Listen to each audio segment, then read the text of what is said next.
Hello दोस्तों, स्वागत है आपके अपने YouTube चैनल कृषि दर्शन न्यूज पर। दोस्तों, अभी तक आपने कृषि दर्शन न्यूज को सब्सक्राइब नहीं किया तो सब्सक्राइब जरूर करें, साथ में बेल आइकॉन भी जरूर दबाएं। दोस्तों, 18 जून 2023 वार रविवार, तो सरसों की साप्ताहिक रिपोर्ट की बात करेंगे। पिछले सप्ताह जैसा कि हमने आपको बताया था कि अगले सप्ताह जयपुर 5350 से 5400 तक के बाजार लगते हैं। 150 से 200 रुपए का सुधार की संभावना है, तो ठीक वैसा ही हुआ। 150 रुपए तक का सुधार बाजारों में देखने को मिला। अब यदि अगले सप्ताह बाजारों में बात करें तो सबसे पहले इवेंट पर आते हैं। बाजारों में बड़ा इवेंट 21 तारीख को होगा, जहां अमेरिका की नई बायोफ्यूल नीति की घोषणा की जाएगी। उसके बाद बाजारों की जो तेजी आई थी, इसको आप अल नीनो की तेजी के रूप में ना देखकर अधिकता जैव ईंधन की जो नई नीति बायोफ्यूल नीति आएगी उसका एक इम्पैक्ट था बाजारों पे। तो वो 100% मार्केट में फैक्टरीन है। अब कि अमेरिका की बायोफ्यूल नीति जितनी पॉजिटिव हो सकती थी हमारे हिसाब से उतनी सारी फैक्ट्री ने हैं। 43, 44, 45 का वाला सीबोट आज $60 के आसपास खड़ा है, 6000 के आसपास खड़ा है। तो पॉजिटिव फैक्ट्री ने, यदि फिर भी और कुछ पॉजिटिव आता है तो और सकारात्मकता बनी रहेगी। अगले सप्ताह हो सकता है कि बाजार एक स्टैंड करे, एक रेंज में जाके 63 से लेके 58 के बीच में एक कंसोलिडेशन फेज बाजार गुजारता हुआ नजर आए। बड़ी तेजी की संभावना अगले सप्ताह नहीं है, खास तौर पे बायोफ्यूल नीति आने के बाद। अब दूसरी ओर रुख करेंगे मौसम का, तो भारतीय मौसम की बात करेंगे तो भारत के अगले सप्ताह मध्य भारत और पूरे भारतवर्ष में, यानी कि मध्य भारत, उत्तरी भारत, पश्चिम भारत, दक्षिणी भारत, सभी भारत में, पूरे भारत में बारिश के आसार हैं, जिससे खरीफ की बिजाई को एक गति मिलेगी। खास तौर पे यदि मैं तिलहन की बिजाई की बात करूं तो महाराष्ट्र, मध्य प्रदेश और राजस्थान में सोयाबीन की बिजाई, उसके अलावा राजस्थान, गुजरात में मूंगफली की बिजाई, तिल की बिजाई को एक गति मिलती हुई नजर आएगी।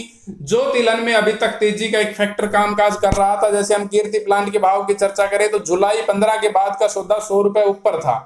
तो वो चीजें थी कि भाई अल नीनो इफेक्ट करेगा। अभी तक मानसून जो डेफिसिट चल रहा है कि भाई इतनी कम बारिश हुई है, वैसे अभी तक मानसून भारत में आया नहीं है। भारत की जो सामान्य मानसून जो आता है साढ़ के बाद, साढ़ के अंत में, महीने में, यदि मैं हिंदू महीनों की बात करूं या जून के आखिरी में, जून के आखिरी सप्ताह में मानसून आता है, तो मानसून सामान्य गति से आगे बढ़ रहा है। तो उसके बाद ही मानसून की बारिश की कितनी कम हुई है, कितनी अधिक हुई है, इसके ऊपर चर्चा की जाएगी। तो बिजाई का उपयुक्त समय आया है।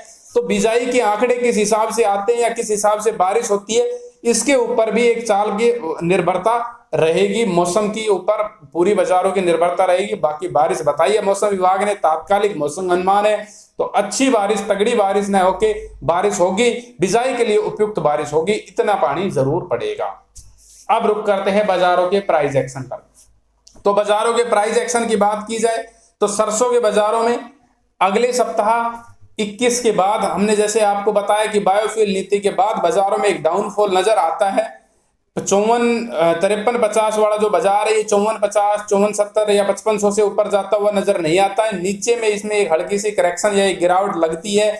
जहां तक मैं तेल की बात करूं तो और 2 रुपए की तेजी जो कच्ची घानी 9900 के घेरे में आ चुकी है, 102 के पार जाती हुई अभी हाल फिलहाल में नजर नहीं आती है। तो एक गिरावट रहेगी मुख्य रूप से अगले सप्ताह 21 तारीख का दिन, अमेरिका की बायोफ्यूल नीति, उसके बाद जो ट्रेडिंग रहेगी उसके ऊपर बाजारों की मुख्य रूप से आगे की दशा और दिशा तय करेगी। सप्ताह की शुरुआत अच्छी हो सकती है, पर सप्ताह का अंत खाली अमेरिका की बायोफ्यूल नीति पर ही रहेगा। भारतीय बाजारों में बारिश आ रही है, तो बारिश का फैक्टर इन कामकाज करता हुआ नजर आएगा। तो अगले सप्ताह की जो ट्रेडिंग स्ट्रेटेजी होनी चाहिए हमारे अनुसार से, उछाड़ में बिकवाड़ी करके अगले सप्ताह करनी चाहिए। सप्ताह के शुरुआत में यदि उछाड़ मिलता है सोम मंगलवार को, तो बाजारों से निकलने की कोशिश करनी चाहिए। बुधवारों तक बाजारों से निकलने की कोशिश करनी चाहिए।